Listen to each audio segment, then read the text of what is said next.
para crecer en la vida espiritual. Estoy saludando a los oyentes que nos acompañan en nuestras distintas estaciones en el país, en Barranquilla, en Medellín, en Manizales, en Cali, en Bucaramanga, en El Socorro, en la ciudad de Bogotá. A los oyentes que nos siguen en nuestra página www.radiomariacol.org, en el streaming de Radio María, en Facebook Live, en nuestra página. Y por supuesto a los nuevos oyentes que comienzan a integrarse en todo el territorio nacional, en el canal 856 del sistema de televisión de Claro. Aprovecho la oportunidad para agradecer a la directiva de Claro Televisión que nos han regalado este privilegio de estar en un canal de este sistema. Agradecemos al doctor Slim en la Ciudad de México por haber concedido este regalo a la Madre de Dios. Ustedes nos pueden seguir en cualquier punto de Colombia en el canal 856 y en nuestras aplicaciones, las aplicaciones de Radio María y en Claro Música también. Quienes tienen el internet o el teléfono celular con el sistema de Claro no pagan datos, de modo que este es un regalo muy grande. Y saludamos a los oyentes. Hoy tengo muchos saludos pendientes en la ciudad de Barranquilla que cumplen 24 años de labores. Las hemos celebrado este aniversario en el Día de la Asunción de María, el pasado domingo en Barranquilla. Y a los oyentes de Radio San Francisco Javier, una emisora comunitaria fundada por Radio María, quienes cumplen sus 14 años de labores. Y bien, como todos los martes, me acompaña la doctora Diana Rojas. Ella es médico y se ha dedicado a profundizar en la vida y obra de Hildegarda de Bingen. Es interesante, es una médico que no solo se dedica al aspecto de la medicina en Hildegarda, que es sumamente rico, sino también a la reflexión teológica y a la reflexión en torno a los valores, a las virtudes, a los vicios, en fin, una obra extraordinaria de una santa del año 1098, nace por esas épocas, y quien estuviera silenciada por cerca de 8 siglos y luego rescatada por el propio Benedicto XVI, quien la declaró doctora de la Iglesia. Hemos visto cómo ella es multifacética, es una contemplativa, vive del amor de Dios. Curiosamente, es la 10ª de 10 hijos, y el Señor tomó muy en serio lo que los padres hicieron. La regalaron al convento como el diezmo por sus hijos, y era la 10ª, entonces la entregaron como el diezmo, y el Señor la tomó como suya, y la adornó de gracias particulares ya desde muy niña. Ella pasó toda su vida prácticamente, desde los 12, 13 años, en el monasterio. Y uno dice, ¿cómo logró tales conocimientos desde lo filosófico, lo teológico, desde la medicina, desde la música, desde el arte? Nada que hacer. Fue agraciada, bendecida por el Señor con particulares dones. Pero bien, podríamos seguir hablando y no vamos a distraer en la veta que hemos tomado. Son muchas las vetas por las cuales podríamos caminar para descubrir esta figura extraordinaria de esta mujer de origen. Corto unos momentitos, hermanitos. Primero que nada, buenos días a todos. Hoy sábado 31, buenos días a todos en el Señor. Un abrazo muy grande, hermanitos. Vamos a compartir nuestra, ¿cómo podíamos decir? Nuestra engreída, ¿no? Santa Hildegarda. Ustedes la conocen bien porque me vienen siguiendo años. Y saben bien que hemos venido escuchando ya regular tiempo a Santa Hildegarda porque es ¿cómo puedo decir? No se agota todo lo que ella escribió.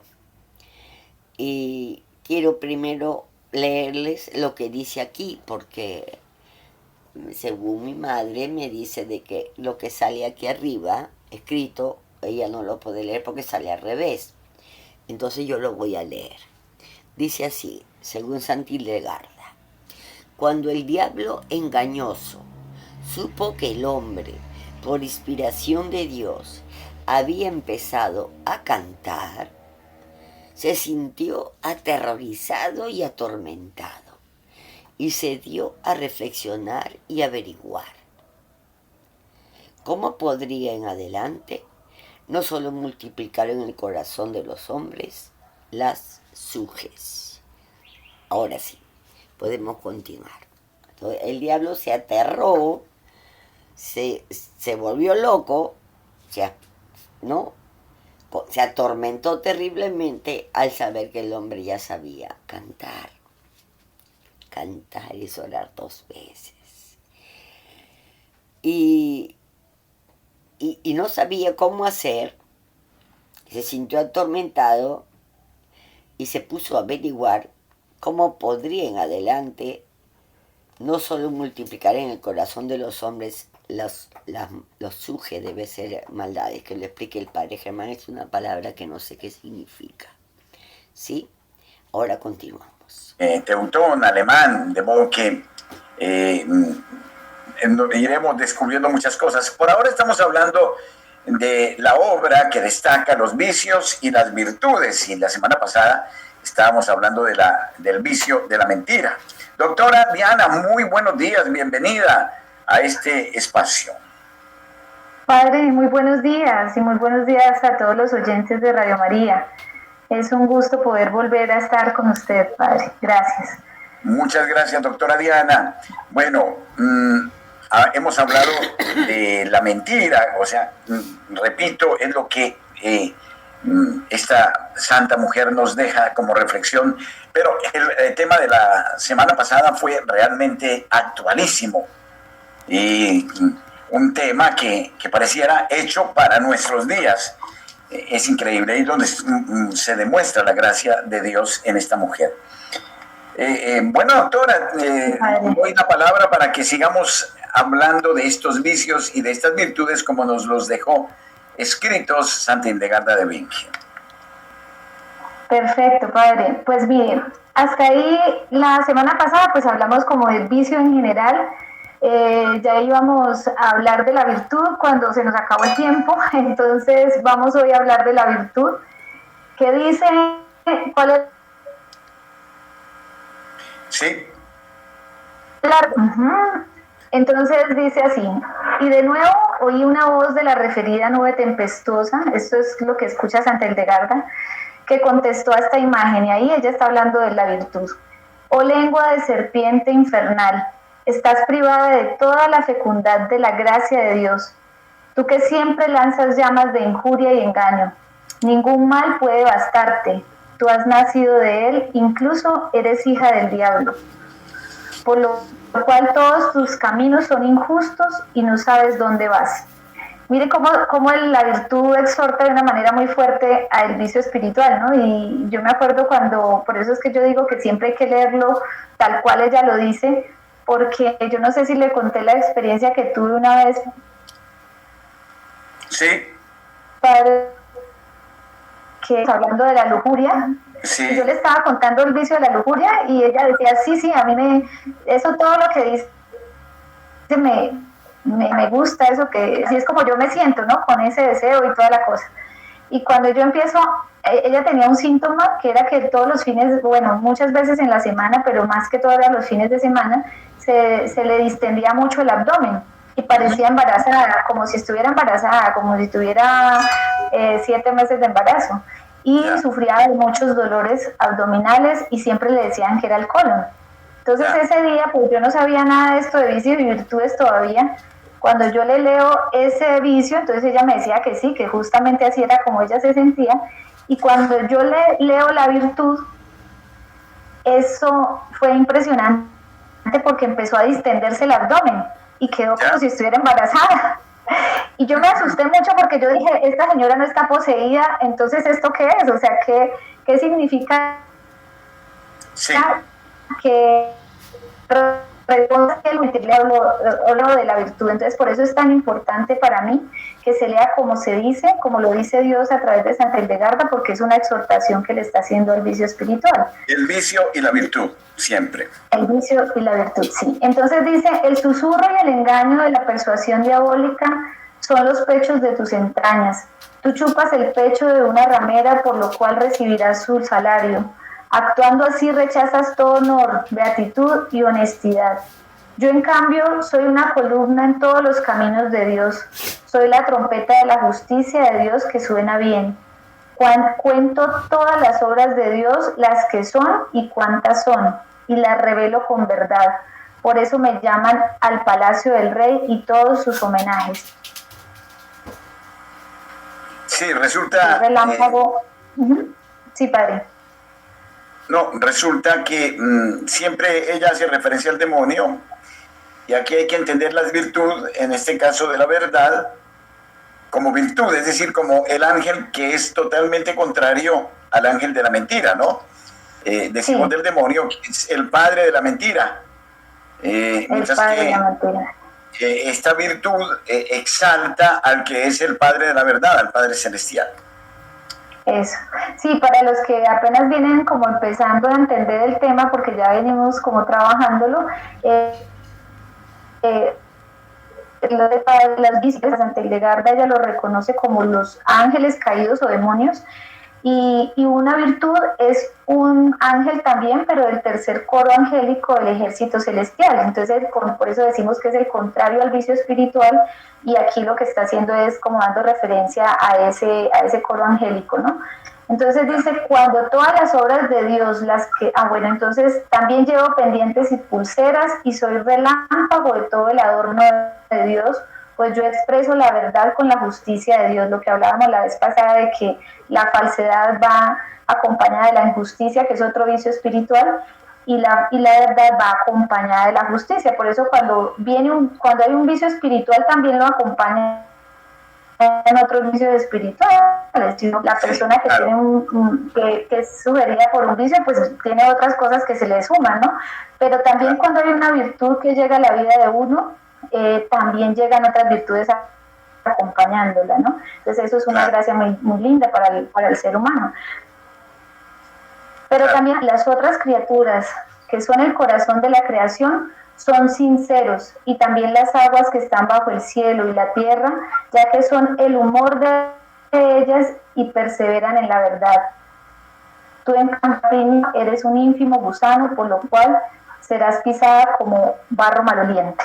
Y eso es lo que le dice la virtud a la falsedad.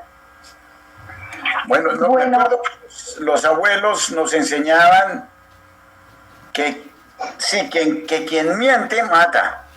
Hay un dicho que dice así: quien miente mata.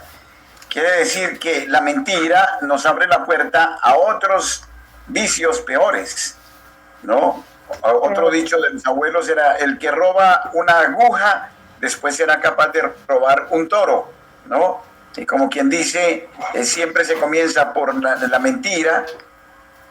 O sea, la mentira es como ocultar, tapar algo que está mal hecho. Conscientemente está acompañado también de otro vicio. Necesariamente está ocultando algo mal hecho, otro vicio, ¿no? Exacto, sí. Bueno, y entonces aquí habla Santa Hildegarda de por qué decimos nosotros que son vicios, demonios o virtudes de los ángeles, ¿no? Del ejército de Dios. Entonces es por esta parte, porque dice: después de esto, vi otros espíritus malignos en la muchedumbre que mencioné antes, que proclamaban a grandes voces: nosotros hemos visto el trono del nuestro, que es Lucifer, por encima de las estrellas y más alto que todo.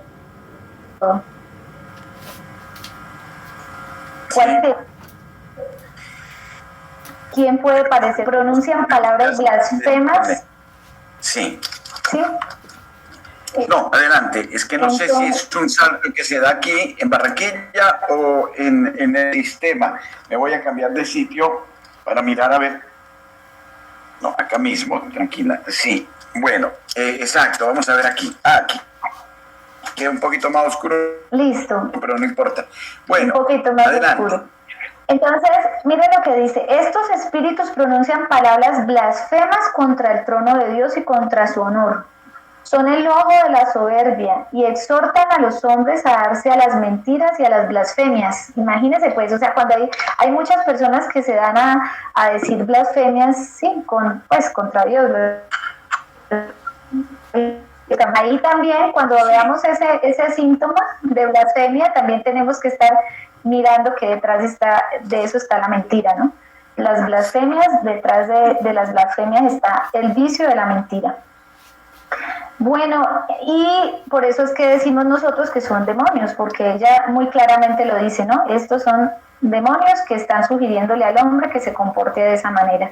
Sí, claro. Bueno, al final hay unas penas de purificación de las personas que en vida hicieron ese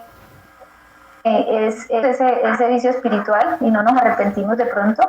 Entonces ella dice, y vi arder en la oscuridad completa un fuego en que habían 2 dragones que lo alimentaron con sus soplos. Allí cerca corría un río de agua helada que era agitado por los dragones cada vez que ellos se zambullían. Sobre el fuego y el río había una masa de aire ardiente que tocaba a ambos con su ardor. Las almas de los que en vida se mancharon de falsedad sin juramento o perjurio fueron torturadas en el fuego y en el agua.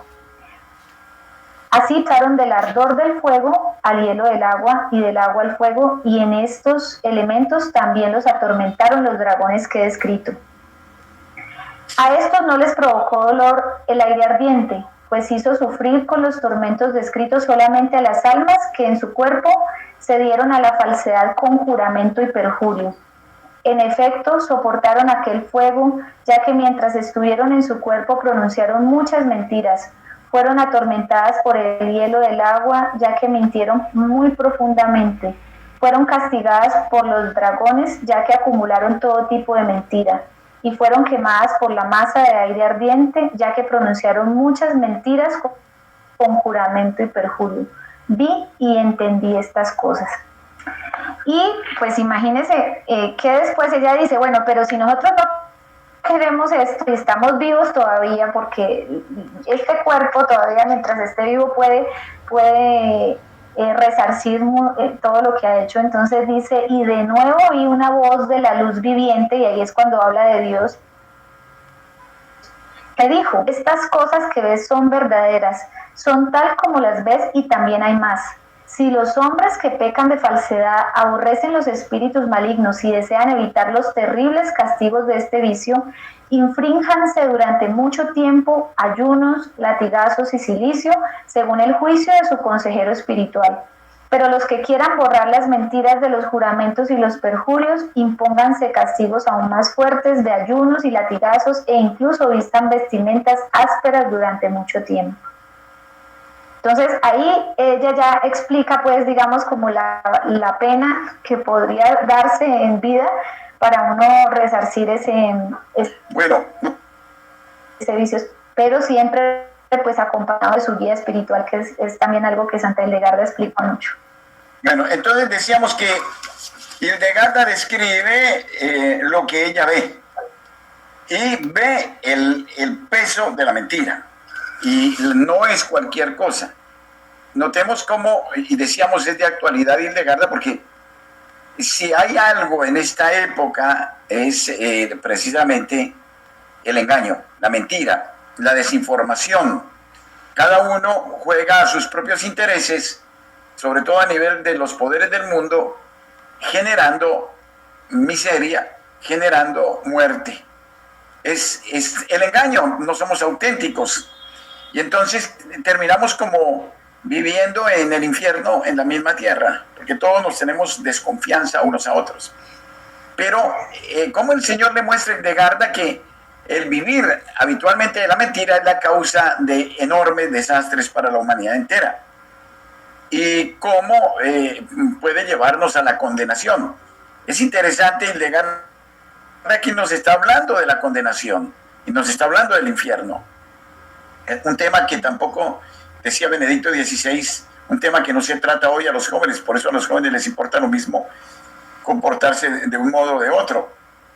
Y es necesario hablar de estos temas también, como lo hace Hildegarda.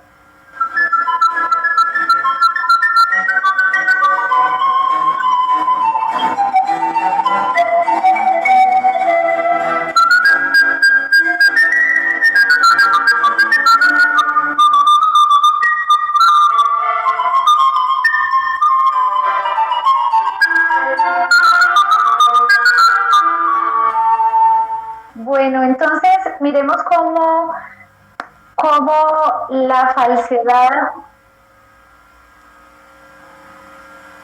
no se alegra de la verdad. Exagera lo que no existe y lo que no puede existir, con exaltación y con inicua complacencia. Sí. A nadie confiesa la verdad, sino que la mentira hace afirmaciones desconsideradas que nadie es capaz de averiguar, y se empeña en hablar contra Dios y contra sus santos, en lo que Dios obra muchos milagros. Este pecado es inhumano. Que el hombre peque por los deseos de la carne es humano, pero que se vaya detrás de la mentira va más allá de lo humano. Los mentirosos se envuelven en las mentiras exactamente como las serpientes se esconden en su madriguera. Por este motivo los mentirosos se alejan de las alegrías de la vida santa que se desarrolla dentro de las puertas de la hija de Sión. Siguiendo las obras del diablo rechazan la doctrina del Espíritu Santo. Los mentirosos, con la exaltación de su mentira, se reputan como cúspides del mundo, y así reinan con los sabios y con los ricos del mundo, pero sin embargo no serán estimados por nada. En efecto, Dios está en todas las cosas y sobre todas las cosas. Con ecuánime juicio sopesa todo lo que es justo y todo lo que es injusto, y a cada cual atribuye la recompensa por la entidad y la calidad de las acciones que ha realizado. Estas cosas se han dicho a propósito de la purificación y la salvación de las almas de los penitentes, y son dignas de fe. Quien tiene fe las considera cuidadosamente y las recuerda para realizar el bien. Bueno, el hecho de mentir no es solo decir falsedades. También nos hemos acostumbrado a modos de proceder mentirosos, o sea, sin decir mentiras, con nuestras actitudes mentimos. Por ejemplo, hay lo que se llama hoy los pecados de buena familia y los pecados de mala familia. Cuando hay un pobre que se equivoca, a todo el mundo le señala el pecado y por donde sea.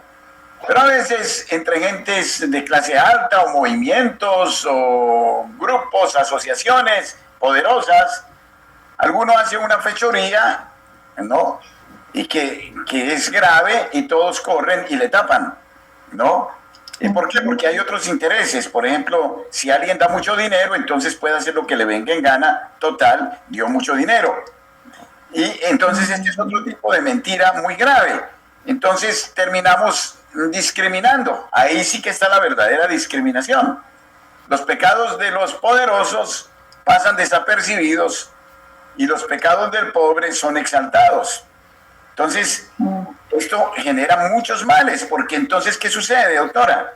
Muchos villanos, por no decir bellacos, llegan a los poderes altos y no se lo merecen, mientras que los que son buenos, justos y equitativos no van a acceder. Esta es una gran mentira. ¿Y eso degenera en qué cosa? Una sociedad atroz, cínica, sinvergüenza, donde el pecado entre grandes es lo más normal, y donde siempre habrá un chivo expiatorio para sacrificar, que es el pobre, el que no tiene esas defensas.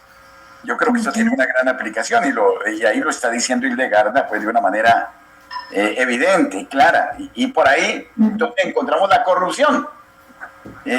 Grandes personajes sumamente corruptos, así hagan obras de caridad, porque sucede que pueden hacer obras de caridad, pero en el fondo hay muchos modos de corrupción. Bueno, no sé, creo que... No, y padre, y ahora que usted me hace pensar en esto, hasta personas, pues, digamos, buenas, que entran a la política, y como el medio es corrupto, tienen que empezar a tejer todas las mentiras, o se meten en la mentira y se entretejen en ella, o pues simplemente los meten a la cárcel porque no aguantan la situación o se tienen que retirar. Bueno, son multitud de expresiones que tiene la sociedad hoy, que las podríamos ver una por una, donde la mentira es el pan de cada día, lamentablemente, ¿no? Y que trae, como decía Hildegarda, cantidad de consecuencias muy negativas. Sí. Padre, yo quisiera contarle que Santa Hildegarda tiene un un lamento del alma, se llama El lamento del alma que a Sion regresa desde el camino del error. Me parece muy lindo, pues ya que tenemos un poquito de tiempo, poderle leer pues a usted y a todos los que nos escuchan este lamento del alma desde, se podría decir, desde el momento de la caída, pero también se puede interpretar de la caída de cada uno de nosotros cuando entramos en el pecado, pero también de la caída de Adán y Eva cuando ellos hicieron pues la caída. Entonces, si me da permiso, claro, pero yo le voy leyendo para que vayamos, porque me parece muy lindo. O sea, no solo es lo que Santa Hildegarda explica, que me parece muy importante, o sea, cada vicio espiritual hay que conocerlo para poder uno entender en qué tenemos que cambiar, pero también esta parte como de la esperanza, ¿no? Del amor de Dios en la vida de nosotros. Es decir, yo, ¿dónde estoy? En las sombras de la muerte. ¿Por qué camino voy? Por el camino del error. ¿Qué consuelo será el mío? El del peregrino será. Yo debí tener un tabernáculo adornado con 5 piedras cuadradas luminosas más que el sol y las estrellas, porque ni el sol de occidente ni las estrellas ponientes podrían brillar en este tabernáculo, pues allí había de relumbrar la gloria de los ángeles. El topacio debía ser su fundamento, y todas las gemas su estructura, sus escalinatas de cristal y su atrio cubierto de oro. Yo de consorte de los ángeles, porque soy el aliento de vida que Dios insufló al polvo de la tierra. Yo debería por eso conocer y sentir al Señor, pero ay cuando mi tabernáculo comprendió que con sus propios ojos podía mirar todos los caminos, se orientó hacia el Aquilón. Ay, ay de mí.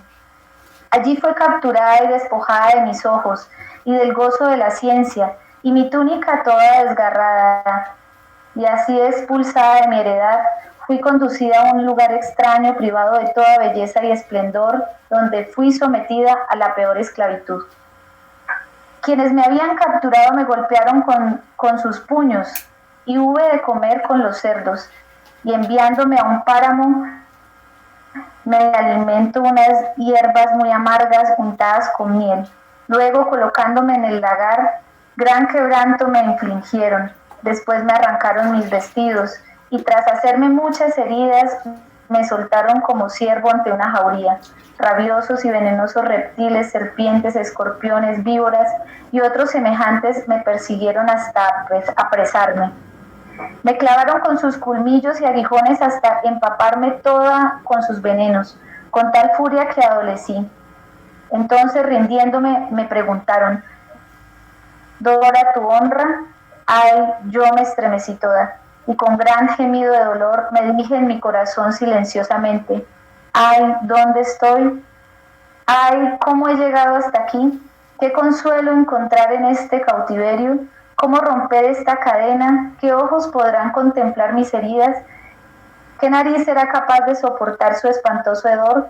¿Qué manos las untarán con aceite? Y ay, ¿quién dará misericordia a mi quebranto? Así como se siente uno, padre, cuando ha caído en el pecado, ¿no? Sí. Se siente lo más terrible. Y así se siente el alma, mire, como cuando está en pecado. Escucha el cielo mi lamento y tiemble la tierra por mi pesar. Que todo cuanto vive se incline apiadado hacia mi cautividad. Pues el más amargo dolor me abruma. Peregrina soy, sin consuelo ni cobijo. ¿Quién me alentará si hasta mi propia madre me abandonó porque me alejé del camino de salvación? ¿Quién sino Dios me ayudará? Cuando te recuerdo, oh Madre Sión, donde yo debería vivir, miro la muy amarga servidumbre que me aprisiona. Cuando a mi memoria traigo las muchas músicas que tú desbordas, contemplo mis heridas. Cuando evoco los gozos y alegrías de tu gloria, maldigo los venenos de mis llagas. Oh mi Señor, ¿a dónde me encaminaré? ¿A dónde huiré?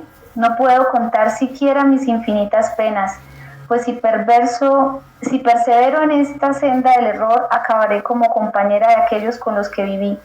Oh malhadada en la tierra Babilonia. ¿Dónde estás tú, oh madre Sión?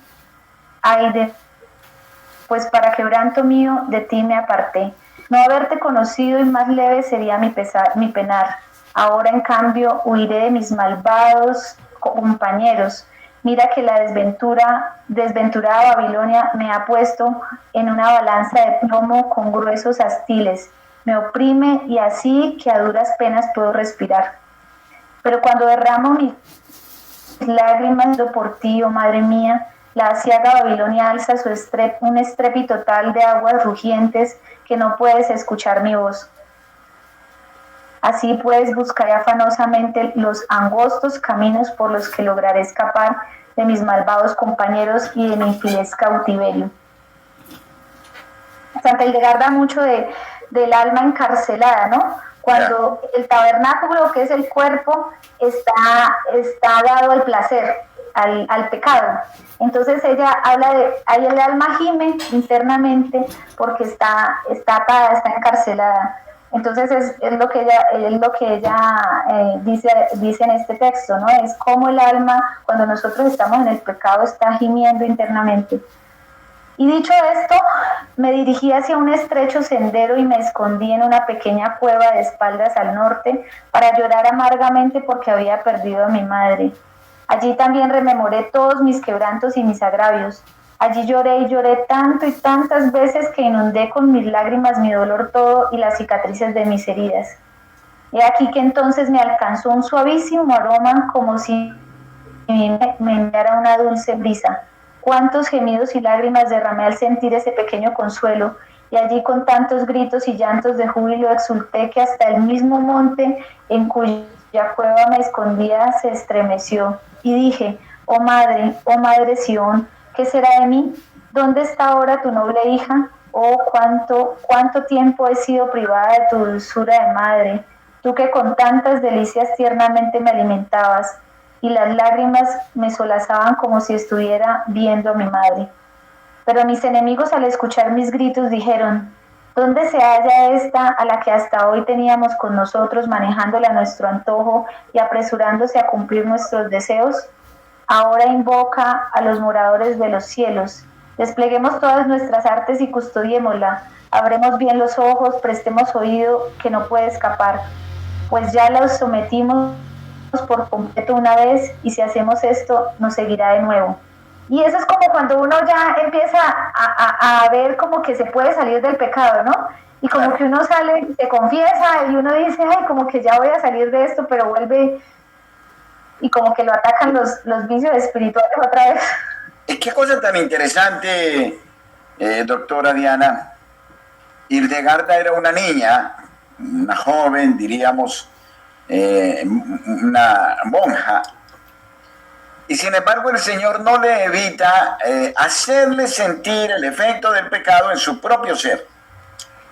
Entonces es conmovedor ver cómo Hildegarda pasa por la realidad del pecado sin haberlo cometido y ve las consecuencias del pecado y siente el efecto de la mentira, de los vicios, siente el peso de la prisión y siente también el arrepentimiento. Hay otra palabra que es sinónimo de arrepentimiento que se me escapa en este momento, que es, o sea, Pedro se arrepintió, Judas no se arrepintió, pero sí se compungió.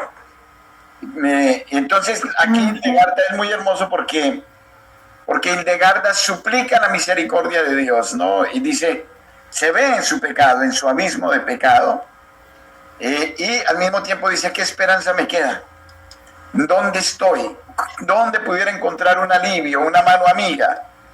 Y entonces es cuando se manifiesta el Señor en su misericordia también. O sea que hay una respuesta. Es posible salir de esa actitud, cambiar de ese estado de cosas, que lo único que hace es darnos un placer momentáneo, pero finalmente nos deja en una sensación de absoluta miseria.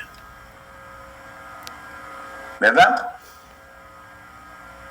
Yo abandonando silenciosamente la cueva en la que me escondía, decidí encaminarme a una altura en la que mis enemigos no pudieran encontrarme. Sin embargo, ellos extendieron ante mí un mar tan embravecido que no pude también un puente tan estrecho y pequeño, me atreví a pasar sobre él. Y en la orilla de este mar surgió una alta sierra tan llena de picachos que me fue imposible cruzarla. Entonces exclamé: oh mísera de mí, ¿qué haré yo ahora? Hacía poco había sentido la dulzura de mi madre creyendo que me quería junto a sí, pero ay, ¿acaso me abandonaba de nuevo? Ay, ¿a dónde encaminarme? Porque si regreso a mi antiguo cautiverio, mis Sí. que antes, era un gritar llorando a mi madre, y ella otra vez me ha desamparado luego de haber sentido brevemente su dulce aroma. Y así es como se siente uno, padre, cuando se hace la confesión y luego va como otra vez a la caída, ¿no? Sí. Uy, no voy a poder salir de esto está muy difícil, o sea, es muy complicado salir del pecado. Pero por esa dulzura de mi madre, percibida poco antes, me sentí ahora tan fuerte que me encaminé hacia oriente y comencé a marchar por aquel estrecho sendero. La vereda estaba llena de matas espinosas, de zarzas y de otros obstáculos semejantes y apenas era capaz de avanzar. Sin embargo, con gran ahínco y sudor, y me sobrevino tal fatiga por el esfuerzo que casi no podía respirar. Así pues, con infinito agotamiento alcancé por fin la cumbre del monte en el que antes me había escondido. Pero cuando me disponía a descender hacia el valle, he aquí que salieron a mi encuentro serpientes, escorpiones y otros reptiles de esa especie, lanzando sus silbidos sobre mí. Yo, espantada, proferí grandes alaridos diciendo: oh madre mía, ¿dónde estás? Menos me dolería yo si no hubiera venido a mí tu dulce aroma, porque voy a caer de nuevo en el cautiverio en que yací. ¿Dónde está tu ayuda ahora? Entonces escuché la voz de mi madre que me decía, y aquí yo creo que vamos terminando: oh hija mía, corre, ya tienes alas para volar, mira que te las ha entregado el Dador Supremo, a quien nadie puede hacer frente. Rápido, vuela presurosa sobre la adversidad. Y yo, reconfortada por tanto consuelo, tomé aquellas alas y volé rápidamente, dejando atrás aquellas fieras venenosas y mortíferas. Llegué a un tabernáculo muy bien templado. Santa Hildegarda habla mucho del tabernáculo, que es el cuerpo, y que sí, como ese tabernáculo hay que, lo que hablábamos la vez pasada, de tener mucho control sobre todos los 5 sentidos, ¿sí? Porque si nosotros hacemos eso, el alma va a estar libre y va a poder hacer lo que, o sea... Sí, en eso coinciden los grandes místicos, ¿no? Es la necesidad de la gracia. A mí me llama mucho la atención la profundidad de Hildegarda, porque pues muchos instrumentos aparentemente nos describen el infierno, que vieron el infierno, etcétera. Pero ella, más que hablar del infierno, habla de lo que sucede en el ser cuando peca, lo que experimenta, la pesadez terrible, que lentamente va mostrando el infierno.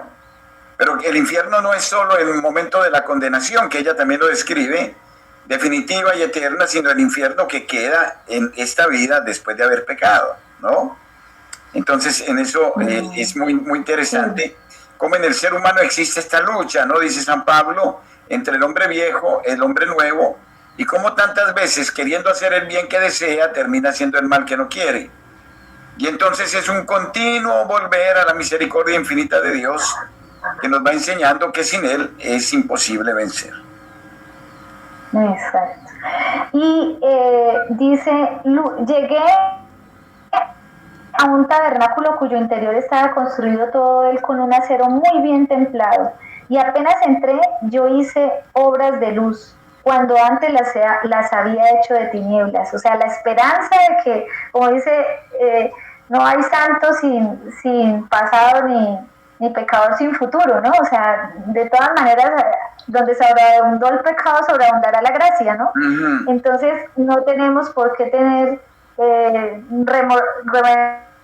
lo que hace el vicio espiritual de la dureza de corazón con nosotros, es siempre estarnos dando látigo de por lo que hicimos, pero es también todo el futuro tiene en la luz que podemos dar cuando nosotros de verdad nos convertimos. Entonces dice, en la zona del norte tabernáculo instalé una columna de hierro sin pulimentar, de la que colgué abanicos de distintas plumas que se mecían aquí y allá. Encontré maná y comí. En la zona oriental edifiqué una muralla con piedras cuadradas y encendiendo allí un fuego, bebí un vino perfumado con mirra y mosto. En la parte que mira al mediodía levanté una torre de piedras cuadradas de las que colgué escudos de color bermeo y en sus ventanas coloqué trompetas de marfil. En el centro de esta torre derramé miel y preparé con ella y con hierbas aromáticas un bálsamo maravilloso cuyo magnífico olor se extendió por todo el tabernáculo. Mas en la zona de occidente no hice obra alguna, pues está orientada hacia el mundo. Sí. Yo realizaba los trabajos, mis enemigos cogieron sus aljibas y con sus flechas atacaron mi tabernáculo. Pero yo, atareada como estaba, no advertí su locura hasta que la puerta de mi tabernáculo se cubrió de saetas. Mas ninguna de aquellas flechas pudo atravesar la puerta, ni el acero de mi tabernáculo, y era pues imposible que me hiriesen. Al ver su fracaso, mis enemigos provocaron una crecida de agua para abatirme con mi tabernáculo. Tampoco prosperaron en esta nueva artimaña. Entonces me atreví a reírme de ellos gritándoles, el maestro que construyó este tabernáculo era más sabio y fuerte que vosotros. Recoged vuestras flechas y deponedlas, pues en adelante no lograrán victoria alguna de vuestra voluntad sobre mí. ¿Qué días me han infligido? En cambio, yo he entablado muchas batallas contra vosotros, con mucha fatiga y quebranto cuando tratabais de entregarme a la muerte. Pero no pudisteis, porque protegida con poderosas armas, blandí contra vosotros espadas muy afiladas y con ellas me defendí valientemente. Retiraos pues, retiraos, mirad que ya no podéis jamás conquistarme. Bueno, es muy curioso porque en estos días estuve en Medellín y vi un tabernáculo muy hermoso y no me resistí a comprarlo. Bueno, comprarlo. Y no sé si Magola, aunque es como difícil, de repente puede tomar una fotografía de ese tabernáculo. Magola, no sé si me copia. Bueno, está con un teléfono en este momento. Y bueno, yo sentía eso. Un tabernáculo hermoso que sea capaz de atraernos de tal manera que en él encontremos nuestro refugio, ¿no? Yo lo sentí muy claro. Que fuera lo suficientemente hermoso como que quedáramos ahí, atraídos irresistiblemente. Entonces es muy curioso cómo hoy nos hace la autora la descripción de Hildegarda mostrando este tabernáculo, la importancia del tabernáculo que finalmente alberga al que es el santo de los santos, a Dios, y en el cual encontramos la protección contra todo tipo de acechanza, de maldad, porque nos está diciendo Hildegarda en esa visión cómo seremos atacados permanentemente, siempre. El demonio no desiste, de un modo, de otro, en fin.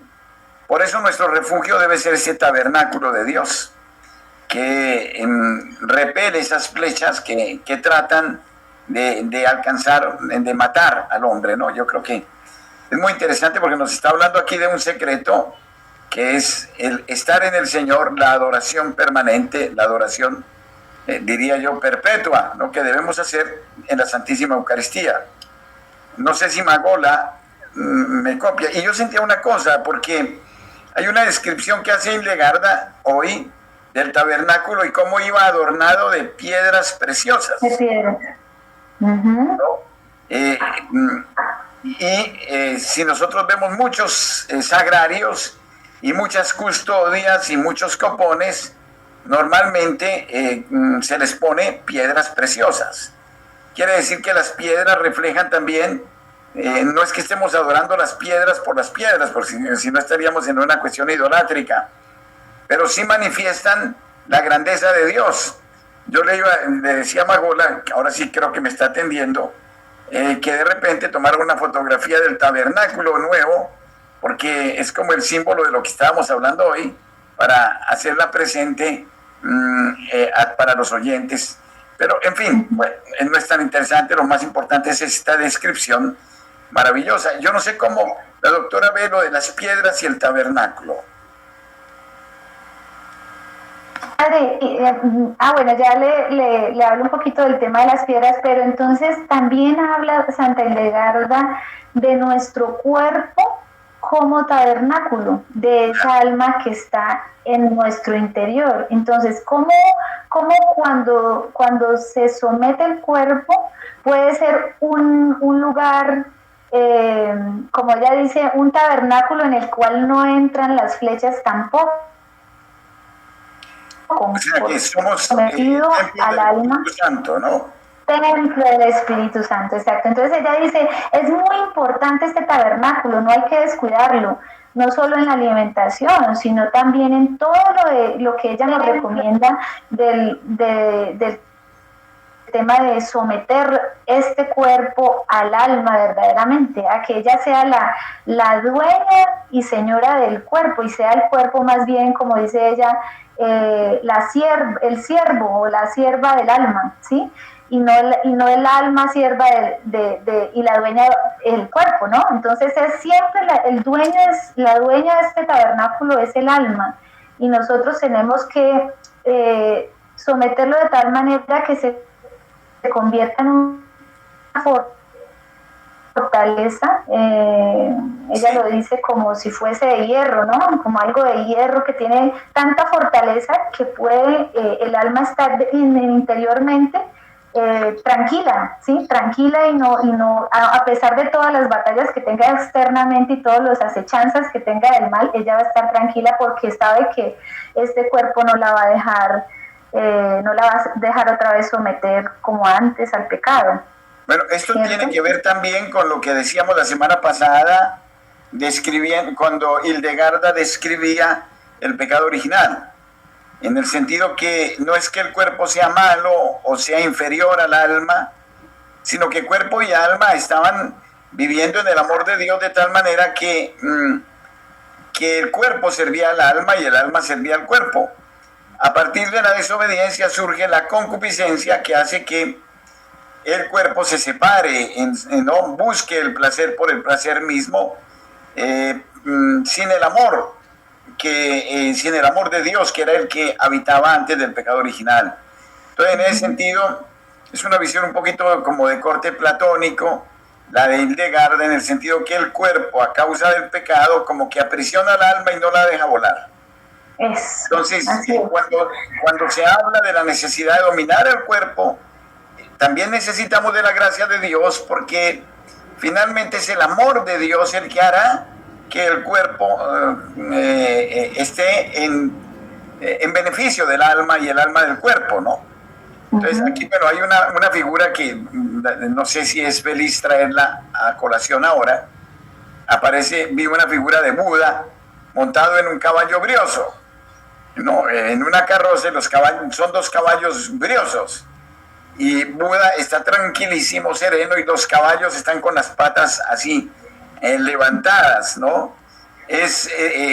Bueno, no es que quiera hablar de budismo, sino que quiero aplicar a nuestro Señor. Si estamos llenos de la gracia de Dios, a pesar de que las pasiones se levantan como esos caballos briosos, sin embargo hay serenidad en el alma, porque el Señor nos da la gracia de tener bien las bridas de esos caballos de tal manera que no se desboquen, ¿no? Exacto, sí, padre. Sí, así es. Y por eso es que ella habla tanto del tema de los alimentos, de hay que ser mesurado en el alimento, que lo que uno mira, que lo que uno escucha, que lo que uno toca, que el olfato, o sea, todos estos sentidos hay que ser más conscientes de eso. Y eso nos va a ayudar a que el alma se vaya, digamos, sintiendo por eso, tanta fortaleza. Qué interesante, porque esto es increíble. Somos tan asaltados hoy, el niño, por ejemplo, es tan asaltado ya por la cantidad de imágenes, ¿no? A través de la internet, a través del celular, en las emisoras le están pasando reggaetón. Entonces Entonces hay un asedio a los sentidos, hay un bomba. Esto es muy importante lo que dice el Sí, muy importante. porque es un asedio a los sentidos, ¿no? Permanentemente son como bombas de tiempo cayéndole, pum, pum, pum, pum. Entonces, claro, al hombre lo vuelven dependiente, lo vuelven esclavo, y tal vez, y en eso los monjes nos hablan mucho, y Hildegarda lo vivió, uno pierde el gusto del silencio. Eso lo decía Teresa de Calcuta.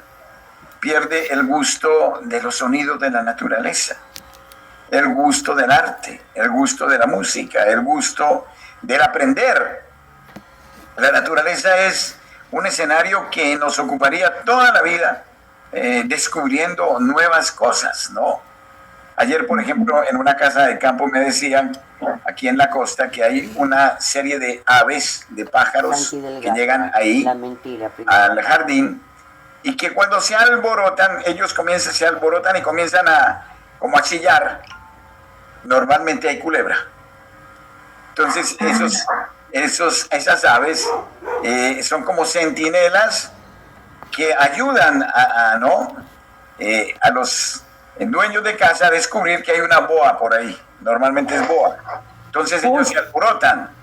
Y así los perros y de repente los loros. Ayer me hablaban de las propiedades de los loros, cómo los loros a quienes quieren los perciben desde muy lejos, y cómo se alegran cuando llegan, y también ellos, y cómo se entristecen cuando se van. Bueno, cantidad de cosas, no solo de los animales, sino de la naturaleza, y todo lo que Hildegarda iba descubriendo. Yo creo que ella se deleitaba, me imagino yo, descubriendo el amor de Dios en todo lo creado, ¿no? Que eso se ha perdido mucho hoy. Claro, lo que usted dice, padre, de los sentidos, el demonio sí sabe que si estimula los sentidos encarcela el alma. Entonces, él todo el tiempo está estimulándonos a nosotros en muchas cosas, en la música, en la televisión, en la comida, o sea, todo el tiempo hay mucho estímulo. De hecho, Santa Hildegarda, cuando habla, por ejemplo, de la lujuria y habla de la falsedad, ella habla mucho del tema de la comida y de la glotonería. Habla de la comida, dice, por la comida se puede uno caer en otro vicio espiritual muy fácilmente, por la comida. Entonces, cuando uno controla el tema de la comida, pues uno mucho más fácil puede combatir los vicios espirituales. De hecho dice, si usted come, por ejemplo, está lleno, completamente lleno, y le dicen, comas este postrecito, que eso lo hablamos creo que la vez pasada, comas este postrecito, no, pero es que estoy lleno, no, un postrecito, eso no le cae mal, eso de vez en cuando. Y uno dice, bueno, cuando uno dijo bueno, ahí puede caer en cualquier vicio espiritual. O sea, así de ese tamaño es como el tema, ¿no? Es porque yo dije, bueno, entonces, bueno, pues una mentirita piadosa, bueno, pues una canita al aire, bueno, pues sí, bueno, entonces... Sí. Una vez al año no hace daño. El tema de la alimentación. Una vez al año no hace daño. Una vez al año no hace daño, y todos los días estamos repitiendo lo mismo, una vez al año no hace daño, y entonces... se nos acaba el régimen. 365 días al año. Sí, entonces ese detalle de la alimentación, si le ponemos mucha atención, nos puede ayudar a controlar muchos de los vicios espirituales. Por eso es que el tema de la alimentación también es muy importante para el tema del espiritual, ¿cierto? Entonces, por eso es que uno dice, ¿por qué tendríamos que estar nosotros los médicos metidos en este tema espiritual? Pues eso es una cosa diferente, o aparte de espiritual va ligado pero tiene nada que ver, o sea, todo este tema físico tiene que ver con nuestro espíritu. Así es como nosotros vamos a ayudar a nuestra alma realmente a ser libre para poder hacer la voluntad de Dios en nuestra vida. De hecho, los monjes en eso son sabios. Yo diría, no se trata de comer mal, sino de comer bien. Y comer bien no es solo llenar el estómago. Comer bien es una comida balanceada, ¿no? Una comida justa, equitativa, ¿no? Alguien decía que uno en la mañana debe comer como un rey, al mediodía como un príncipe, y en la noche como un mendigo, ¿no? Bueno, y eso tiene que ser, ¿no? Bueno, bien, nos quedan ya 2 minutos. Mire que la vida es una unidad perfecta, ¿no? Cuerpo, alma y espíritu. Y miren cómo nos hacemos la vida infeliz nosotros, ¿no? En la medida en que mentimos, en la medida en que somos dobles, vamos generando la infelicidad, y no solo en esta tierra, sino para la vida eterna. También lo decía Santa Catalina de Siena, que dice, ya en la tierra uno sabe si se va a ir al cielo o se va a ir al infierno, porque es como la ramita, o el árbol mal plantado entre piedras, pues va a ser raquítico, no va a dar fruto. Entonces eso muestra cuando la vida es plana, es aburrida, tediosa, llena de nosotros mismos, pues es una vida raquítica. Mientras que los grandes santos han sido pródigos en frutos, y esto muestra que también fructifica para la eternidad, ¿no? En ese sentido, creo que Hildegarda, además de ser científica, termina siendo una madre espiritual muy importante que hay que conocer a fondo, como todos los grandes santos, ¿no? Sí, padre, claro que sí. Padre, pues muchas gracias. Este espacio, de verdad que esto es algo maravilloso. Yo sé que va a dar muchos frutos, Santa Hildegarda, en nuestro país. Entonces, para el bien de nuestras almas. Bueno, yo voy a suplicar a Magola que mantenga, Magola, ella está distraída con su teléfono, que mantenga la señal. Vamos a despedir el espacio, pero Luis Fernando, no sé si me está copiando. También están todos distraídos, pero vamos a mantener la señal para dialogar un poquito extra programa, mientras dejamos saludamos a los oyentes que nos han acompañado en esta hora, y les invitamos a la próxima semana, el próximo martes, a seguir reflexionando sobre esto que nos enseña Hildegarda de Bingen.